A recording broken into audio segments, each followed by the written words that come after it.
La première moitié de 2026 est terminée. Voici mes 15 meilleures séries qui sont déjà sorties et qui valent vraiment le coup qu'on y passe une soirée. Du vet ikke, Fligert. At jeg hørte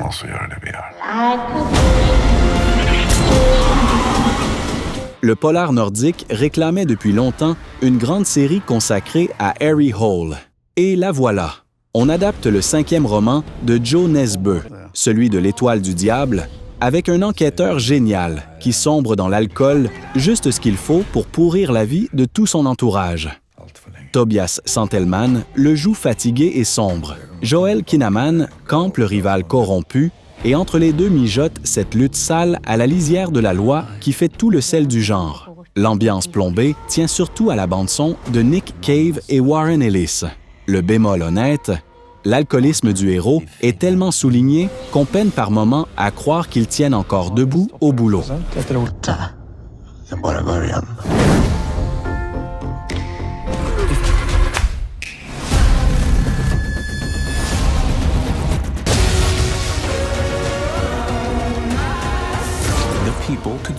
Changement total de détective. Cette fois, c'est Nicolas Cage qui enfile l'imperméable. Après avoir prêté sa voix au Spider-Man noir dans le multivers animé, Cage incarne enfin en chair et en os cette version-là. Un privé vieillissant nommé Ben Reilly, dans le New York de la Grande Dépression. Blasé et cynique, forcé de se rappeler qui il a été. C'est fait avec un vrai amour du genre, au point qu'on peut regarder la série dans un noir et blanc de cinéphile, ou en couleur, au choix. Cage y est dans son élément, ce registre de folie élégante que les cahiers finiraient presque par disséquer. Mais attention, la critique n'est pas unanime. Certains trouvent le tout creux et répétitif. Encore une rengaine sur le justicier masqué. What's going on? Let the best man live.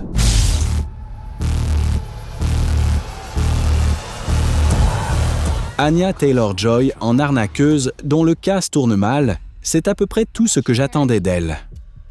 Lucky Armstrong réussit un gros coup, perd le magot et se retrouve coincé entre le FBI et une patronne du crime sans pitié incarnée par Annette Bening.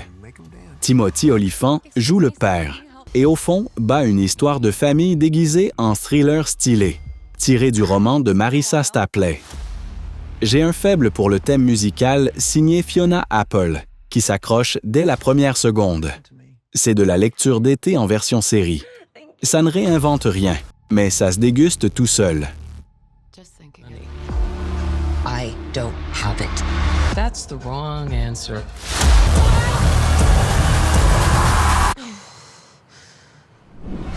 I don't know why you chose me for any of this. Voilà un ovni sorti de l'univers de Doctor Who. Un spin-off où le docteur lui-même n'apparaît pas. À la place, on suit une unité militaire et une antique race marine qui remonte des profondeurs pour faire payer à l'humanité ses océans empoisonnés.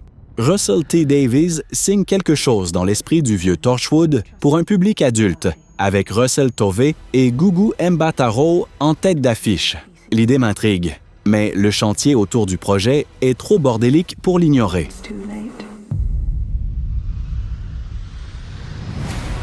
Hold it against you.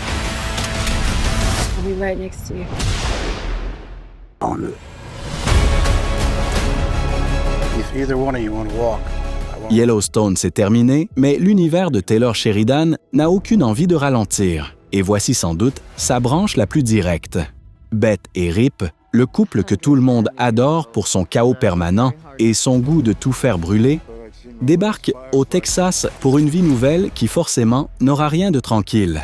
Kelly Riley et Cole Hauser reprennent leur rôle, le fils adoptif Carter dans les bagages.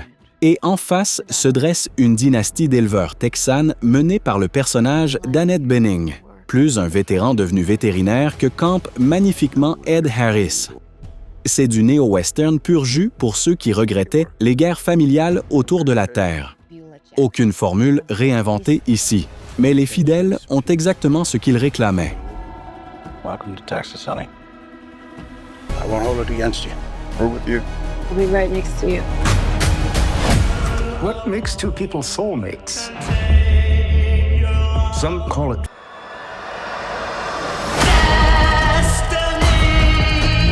Le titre prévient sans détour, quelque chose de très grave va arriver. Et la seule question est de savoir combien de temps il faut tenir avant. Une future mariée, Rachel, part avec son fiancé dans la maison de campagne de sa riche famille pour un mariage d'hiver intimiste et n'arrive pas à chasser le sentiment que tout va déraper. Camila Morrone porte presque seule l'horreur psychologique et le fait très bien. Le hic, c'est le rythme. À mi-parcours, la mauvaise appréhension face aux épisodes restants finit par dépasser celle qu'on ressent pour les personnages. On le vend beaucoup comme le premier projet en 10 ans des frères Duffer comme producteurs, mais que l'argument ne vous berne pas. Le ton est adulte, très loin de l'aventure pour ados. My family is gonna love you. Ever since we got here, I feel like something weird is going on.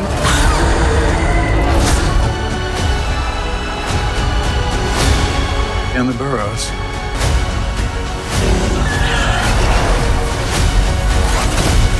Puisqu'on parle des Duffer comme producteurs, voici un autre de leurs projets.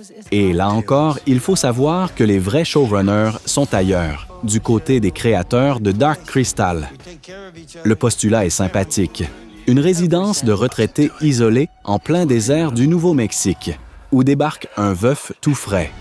Et l'on découvre vite que les vieux jours de ces anciens cachent bien plus de dangers, et eux bien plus de cran qu'il n'y paraît, car une chose venue d'ailleurs rôde dans le bourg et vole le temps des gens. Le casting est un régal, avec Alfred Molina, Gina Davis, Alfred Woodard et Bill Pullman. La douche froide vient ensuite. Malgré ce plateau, pas de deuxième saison. Annulé après la première, autant entrer, en sachant que personne ne viendra vous terminer l'histoire. We got two choices. We can give up, or we can go all the way. Everybody's trying to figure out what to do with it. 아닙니다. 괴물들과 싸우려는 겁니다. 괴물은 La Corée, elle, a tourné sans doute la chose la plus rageuse de la saison sur le lycée. L'État crée un bureau chargé de protéger l'autorité des profs et envoie dans les établissements à problème des inspecteurs autorisés à remettre au pas élèves turbulents et parents sans trop de manières. L'inspecteur en chef, un Kim Moo-yeol, ancien des forces spéciales, a des méthodes à l'avenant. Le tout vient d'un webtoon qui a traîné une belle polémique pour sa violence et quelques messages déplaisants. Et le réalisateur a sciemment adouci le matériau d'origine pour le tourner vers le soutien aux victimes de harcèlement. 사랑한다잉. 자신이 한 행동을 고스란히. Virage complet. Romance étudiante sur fond de hockey universitaire, d'après les best-sellers d'Elle Kennedy, une étudiante en musique timide, et le capitaine star de l'équipe conclut une relation bidon qui, comme le veut le genre, devient bien réelle.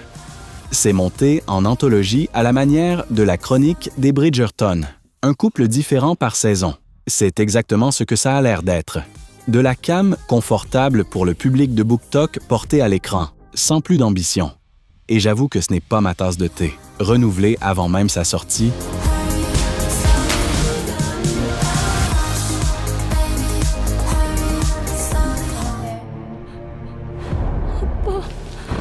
그럼 그냥 이렇게 보고만 있을 거야? encore une adaptation coréenne de bande dessinée en ligne. Mais cette fois, de l'action pure, saveur vengeance. So Ji-sub incarne un ancien agent secret qui a raccroché pour sa fille et se fait passer pour un employé de banque phallo. Un père célibataire, tout ce qu'il y a d'ordinaire, jusqu'à la disparition soudaine de la gamine. À partir de là, il ressort les vieux réflexes et se mue en machine imparable. Et oui, la comparaison avec Taken, ce pur produit du cinéma français, s'impose d'elle-même. 지금부터 Telling a very morbid story here.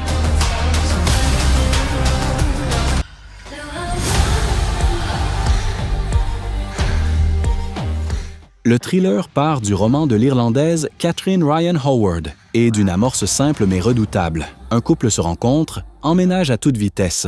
Et 56 jours plus tard, on découvre un cadavre dans l'appartement. On fait la navette entre leur histoire d'amour au passé et l'enquête au présent. Dove Cameron et Avan Jogia donnent à cet amour dangereux la juste dose de fièvre, le plus gros reproche. Dans le livre, tout se déroulait dans le Dublin du confinement. Et c'est précisément cet enfermement forcé à deux qui rendait l'intrigue si étouffante. Or, la série déplace l'action dans le Boston d'aujourd'hui et jette cet hameçon à la poubelle.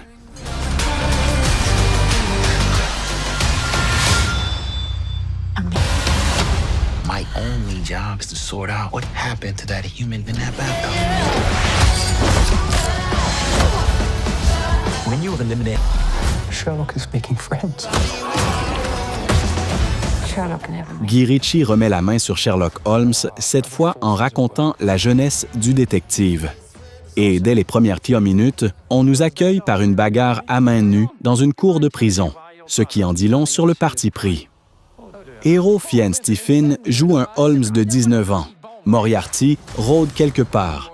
Et à l'arrière-plan surgissent des poids lourds comme Colin Firth et Joseph Fiennes. Le problème du Holmes de Ritchie est le même que d'habitude. Ce qu'on adore chez le personnage des livres, l'esprit froid et les manies, s'accordent mal avec le tapage maison sur musique tonitruante. Le début et la fin fonctionnent, mais le milieu s'affaisse et vire au chewing-gum sans goût. C'est une machine à divertir, parfois bête, et si vous cherchiez un mystère de haute volée, mieux vaut vous y préparer. To bother you, sir. What is it? A bomb. What do you mean, a bomb? oh, to the impossible, whatever remains, that must be the truth. Hi, Burroughs. Currently serving the life sentence for killing my little boy.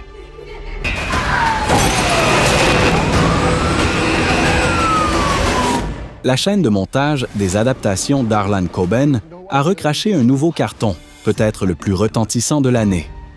Sam Worthington joue un père qui purge la perpétuité pour le meurtre de son propre fils, jusqu'à recevoir un signe que l'enfant serait peut-être vivant.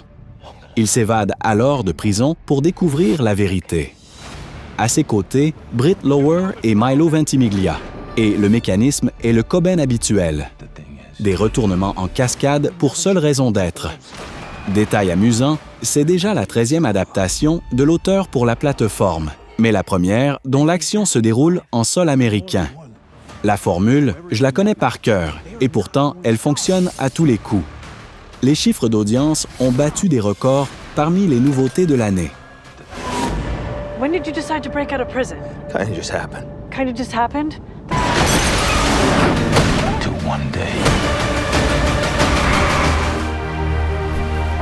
Mine is not a family designed to withstand. have as much life as you allow yourself. Et de nouveau, Taylor Sheridan. Cette année, il y en a tellement de lui dans et autour de Yellowstone qu'on a du mal à suivre.